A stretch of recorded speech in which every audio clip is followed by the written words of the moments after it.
Welcome to In the Hive, real talk about real relationships, brought to you by Be Busy Inc.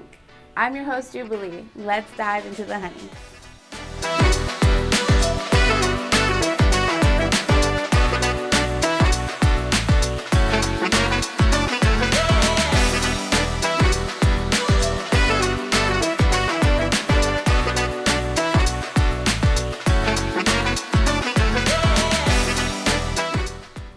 Let this thought buzz around in your mind for a bit. Are your relationships building you or breaking you? Do you feel uplifted or put down? And remember, when we talk about relationships, we want you to consider not only romantic relationships, but friendships, coworkers, family, and everything in between. Today on In the Hive, we have Jennifer and Ricardo. Hi everyone. Hello. I'm Jennifer. I'm a community health education specialist here at Be Busy. And I'm Ricardo Ramirez. I'm also a community health worker here at Be Busy. Awesome. I'm so excited to have you guys. So what I have for you today, what we're going to talk about today is obviously relationships. What is what you say whenever we're in the class and you talk about relationships? So I let the kids know, or the students know, that everybody's in a relationship. Mm-hmm. There's only two types of relationships. It will be healthy or unhealthy, or in Spanish, la tóxica or la que no es tóxica. Absolutely. Yeah. How do all the kids respond whenever you're like, everyone's in a relationship? They start looking back and forward, start pointing fingers at each other like, oh yeah, she or he is in a relationship, but in reality, it's everybody is in a relationship, right? We have a relationship with our parents, with our teachers. Even if you are a religious person, you are in a relationship with God. So we are in a lot of different relationships. I agree. A lot of the students tend to be really shy about it, and whenever the thought clicks that we're not just talking about love relationships, is they're like, oh, so that's what you mean. Okay. But yeah, that's a lot of the reactions the kids get. I think it's always so funny. Whenever they point other people, they're like, raise your hand. And it's just like, calm down. Everyone should raise their hand. Everyone's in relationships. So the topic of today is the toxic versus the not toxic type of relationships, healthy versus unhealthy, right? So one thing that we talk about is having a materialistic relationship versus having a genuine relationship. Mm-hmm. So can you kind of describe what those are? Well, materialistic is kind of self-explanatory, right? Like, we're talking about people who are with other people just for their money or for what they offer. Maybe it's about like gaining something out of the relationship, whether it's monetary or not monetary, or like they're getting something out of the relationship. Whereas a genuine relationship is about like they're actually connecting, not based on what kind of job they have, where they work at, how much they make a year. It's about the actual person themselves, their personality and the things they've been through, and they love and accept all of that person, for sure. Yeah, I agree with what Jennifer said, right? Genuine have to be like connection, a chemistry between you two, something that you like, that she like, or something that she like to do, like going on a walk. You like to go hiking, so she loved to go hiking. So there's a mutual connection that you guys have there.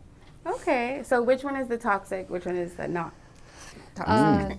Toxic definitely is the monetary one. Yeah. I feel like it's kind of obvious, but like once you get that money or you get that bag or you get whatever you wanted out of this person, you just like throw them to the side, or you move on to the next person, to your next victim, perchance. Like gotta get the next person.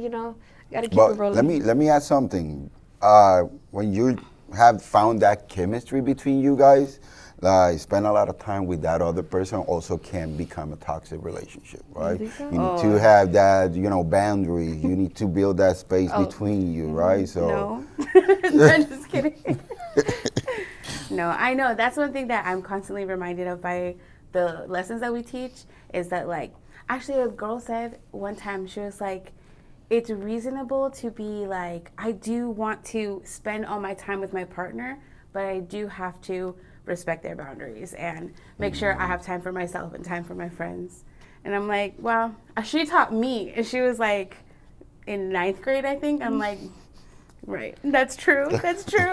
I will say there's a lot that we learn from the students as well. They have a lot of unique perspectives, and it's fun to learn from, for sure. Oh, I know. I love it. They're just so smart. But, you know, like, sometimes their thoughts need to be put into the words, and sometimes we give them the words a little bit more. So I do love that. Okay, so the second kind is going to be limitations versus unlimited. So when I say that, limitations would be more like a person who's controlling you and giving you limitations and telling you what to do. And unlimited would be like kind of like an unconditional love. So can you guys tell me more about what that is?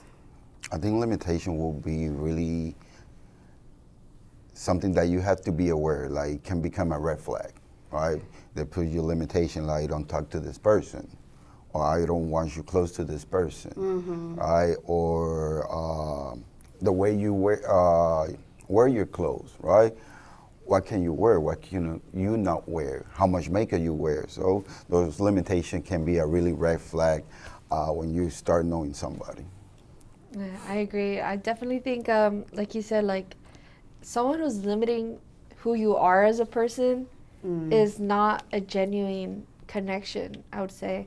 Like if they're really just wanting you or like to mold you into their specific kind of person. Or something that you are not. Yeah, like forcing you not to be yourself, that is not a healthy relationship.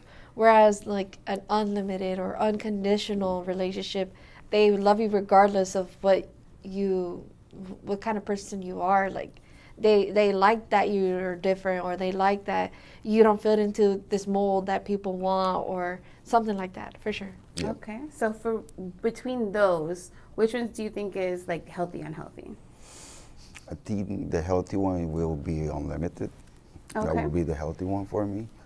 What about you?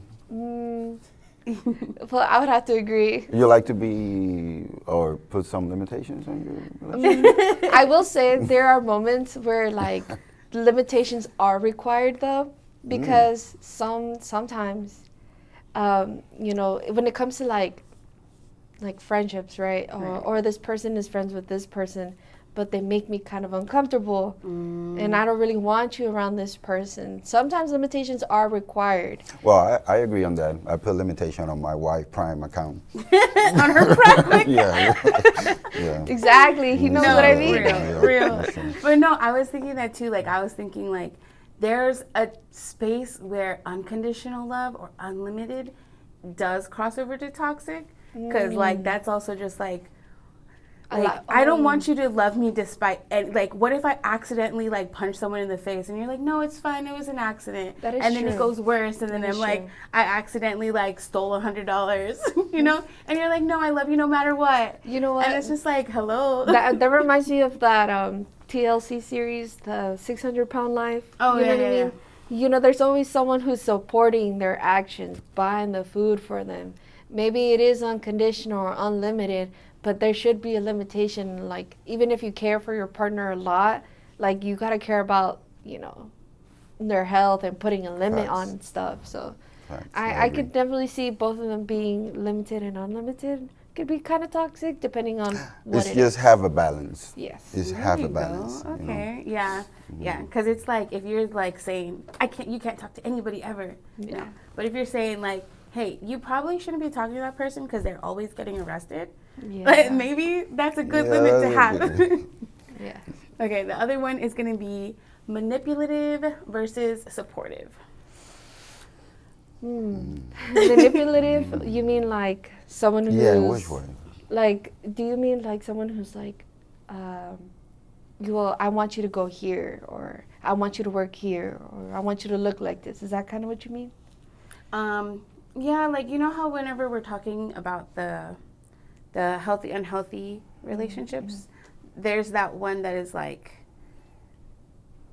I need to know where you go, where you at, or who you're hanging out with. So that's manipulative, right? Like controlling. Like, well, kind of like, yeah, like controlling, but also like, yeah, controlling would probably be the best way to say it, is like they want to know where you are, who you're with, what time they're calling you if you're like 1 minute late, like that kind of thing. Oh. Yeah. Well, I think manipulate for me can be a really unhealthy one, because there's a lot of ways that you can manipulate somebody. It can be financial, right? Like, you're working tonight or you're working this weekend, so whatever you do this weekend, let's say your server, whatever you do from tips, I need that money. That can be something that can be manipulated by somebody. I mean, sometimes you kind of need to be like, a lot of the people want to be like in charge of like the household or in charge of the finances. So, you know, if you guys are working towards something, maybe being like, hey, you probably shouldn't buy that because we're working towards something together. Or, you know, you might want to give me your money from your tips because you said that you wanted to buy this, or we're working towards this goal together. So maybe manipulative can be like something that's like they agree with it. You know what I mean? Like, we're working towards it together. So you're kind of like manipulating, hey, like. But at what point it became a red flag? That is true. I would say the point where like you can't even buy them a gift, or like can't use your money, or when it comes with other people, right? If I can't spend time with my best friend because you don't think I should hang out with them because they're being a good or a bad influence on me, that can be a little bit manipulative. But And I think also there's language to it, because if you're saying like, hey, you know, we're saving, we're working toward a goal, for sure. so whenever you get home today, make sure you put your tips in our little collection tip jar or whatever. Or you coming home like, you better give me that money, like you I know you worked for it, but you know, I like, that money's ours, you better give it to me, you know? Like, there's definitely like a language of like how you talk to a person. The communication. It's like in every relationship, doesn't matter who relationship you have, with your parents, brother, sister, there's always, you need that good communication, you know, and let them know what we're using that money for. It's not like, I'm having that money, put it in the jar, and I'm going to tell you later what we're going to do with it. So a good communication will take you there. Right. And so then on the flip side of that was supportive. So it was like manipulative versus supportive. I don't know. Sometimes supportive can be a red flag. Depends on what you're supporting them on. Because let's say this person is really like a heavy substance abuser, and you're supporting, you know, them constantly buying something, or hey, let's go drinking this weekend, every single weekend. That could be a little bit of a red flag, because, you know, depending on what you're supporting, it could be considered unhealthy. Whereas, you know, maybe if you're supporting their goals and like you're going to school or you're going to college and you're going to work every day, I want to support you on your goals, or if you're trying to lose weight. Yeah. Or even if they do have like a substance use issue and they're like, no, I know I'm not going to put you in that setting, so let's, you know, find other things to do. Let's like not go out to a bar, let's go out to the park or something, you know? So like being a supportive partner in that way is like making sure that you're like backing up, like you're backing up their actual goals instead of like feeding their toxic. Drowning them into the same type of behavior. Yeah, for sure. Cool. Yeah, so there's going to be those healthy and those unhealthy. And as we just saw, like, it's basically like a mix of like everything can go this way all the way and teeter into unhealthy, or the opposite and be like healthy till it's not. But yeah, it's always about language and talking to people and communication, which we know. Everyone knows communication is key, right? And everyone always says it, but it's like, it's a partnership. Even between friends, it's a partnership. It's like, if your friend is hurting your feelings, you're going to say something, or you should in a healthy relationship, right? I think something that I found really stupid. I can say stupid here? Yeah. Okay. Something I found really stupid is like people say, you put your 50, I put my 50. There's not such thing as 50 and 50. If you put your 100, I put my 100. So if I put my 50, who you saving that 50 for or to? All right? So there's going to be days that I'm not going to be my 100%. I'm going to be 75 or 25. So it's up to you to bring me up to that 100%. So that's why I found out that 50-50, if it do not go with me. You know, I put my 100, my partner have to put 100. Oh, wow, okay. I kind of like that reasoning, but at the same time, I feel like when people say 50-50, it's because they equally both put effort into it. Maybe 50-50 is their 100-100. It's just that they're both putting an effort into something, and it's taking both of them. And it's not one person does 100 and the other person does 0, and this person's planning all the days, or this person's, buying everything or whatever. And this other person is just like receiving on the receiving end and just not doing anything. No, it's 50-50 because they both people are putting effort. Both people might not be putting, when you say 50-50, that other 50 is for, they got to go to work, they got to go pay bills, or they got to clock in, and then, their 100% is that 50%. Is kind of how I look at it, for sure. Yeah, that's a good point, because, like, as I see both of them, it's just like someone's 100 could be someone else's 50. So it looks like I'm doing so much, but really, like, I have more in the bank. And my partner could be, like, doing the bare minimum, but really they're trying their hardest to survive the day or whatever it is. So, like, I see both of those for sure. I'm not even sure how I feel about it, because I think maybe it depends on the progress of the relationship also. Because in the beginning, you kind of can both put 100. Remember, like, you're, like, kind of trying to impress each other, but, like, 10 years down the line, is it going to look the same, Are you still trying to impress each other? Are you still trying to, like, keep that spark alive, or what it looks like, So it's like there's relationship always changes. Yeah, it's like always a fluctuation of, like, what you're doing and what you're putting in, and then, like, the level of intimacy you guys have with each other, for sure. The balance of work life. Yeah, for real. And then that's like, and then if children go into the mix, then now you have to, like, consider it's not 50-50 as much. It's 50, 30, 20, 30, 40.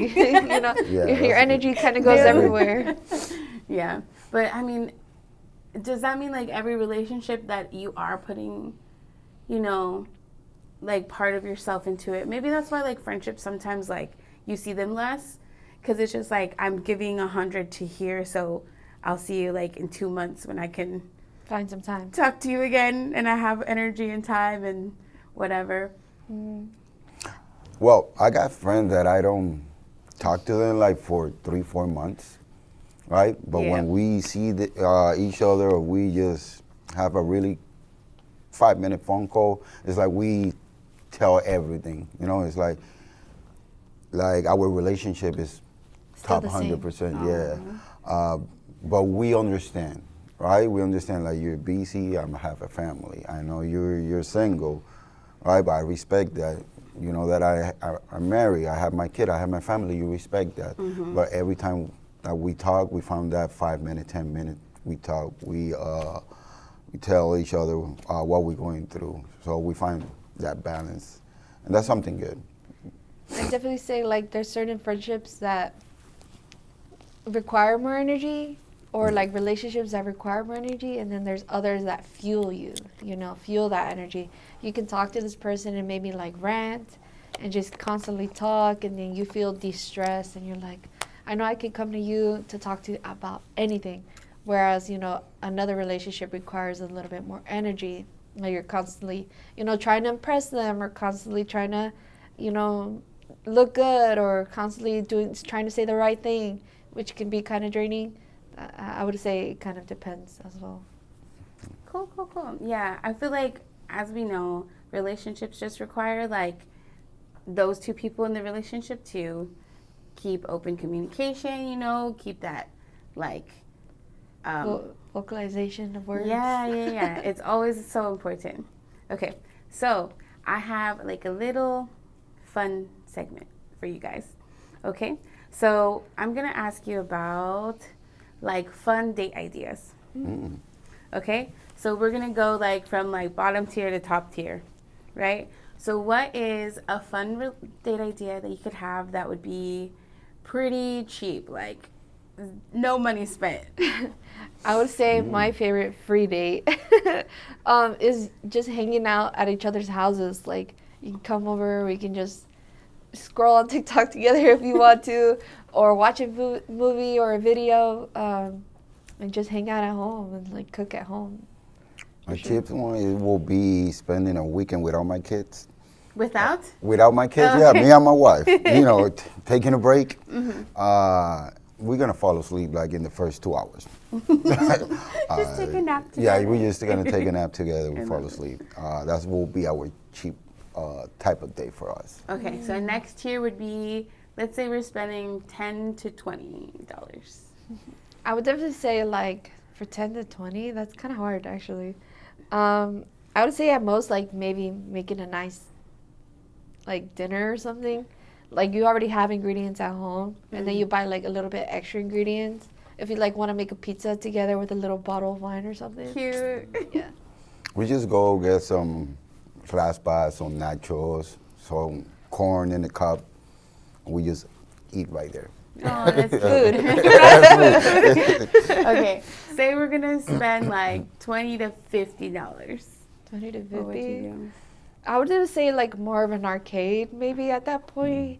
I know like Main Event is still kind of on the cheaper side, so definitely maybe doing that or going to a movie, maybe going window shopping. I'll say movies. We will go to movies, yeah. My favorite one to always bring up is if like people still roller skate. Oh, You yeah. know, I feel like 20 to 50s roller skate. You can buy some of that like really gross food. And Yeah. it's never good. I've never been to a place where the food at the roller skating rink is actually good. Yeah, that's probably would be like half roller skating, half like going to go get some food real quick. Or Yeah. something. Pizza. Okay, and then what about a date $50 and up? $50 and up. If it's $50 and like, more than that, maybe like a road trip, or we're going somewhere together. We're going to a new city, maybe buying some food, or going to like a convention. I know I enjoy a lot of conventions, so if you go over there and like buy some merch or something and walk around and then head back home and buy some dinner, for sure.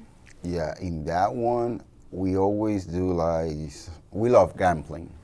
Oh, glamping. okay. Like Okay. you just like glamping. to, glamping, my bad, glamping. Glamping. Okay. Glamping, Really yeah. thought you said gambling. Yeah, no, I don't gamble. But glamping, I love to stay out in the outskirts of Austin or San Antonio without internet, phone services. I love that. Nice. Unplugged, yes. relaxed. Yeah, back. just here listening to the nature, to the little crickets and all that. So that's what I like. If we go into that budget, yeah, that's what I like. Okay, all right. Mine would probably be just going out to eat and then getting like, A nice like steak dinner or something like that. well, I was thinking like you can get appetizers, drinks, dessert, because whenever you're getting like multiple things, it adds up quick. Yeah. Okay, last question. What is your ideal date? Ooh, that's a good question. You got me thinking. Ideal date, it will be like getting up from work, call my wife on my way home, say, grab a bag, put like a couple clothes in there, and let's go take a trip. We're going to the airport, we book a flight, and we're out of here. That will be my ideal date. I don't have the money for it. But but my idea. I would say mine is like spending the whole day together. Like, you wake up together, we go to a cafe or get some brunch, maybe walk around the city, maybe go to another city, if you got money like that. Maybe have like a nice dinner, nice lunch, just like spending the whole day together. Maybe doing something fun, going to a movie, arcade, doing everything I just said basically all in one day. All in one day? Yeah. Oh, shoot.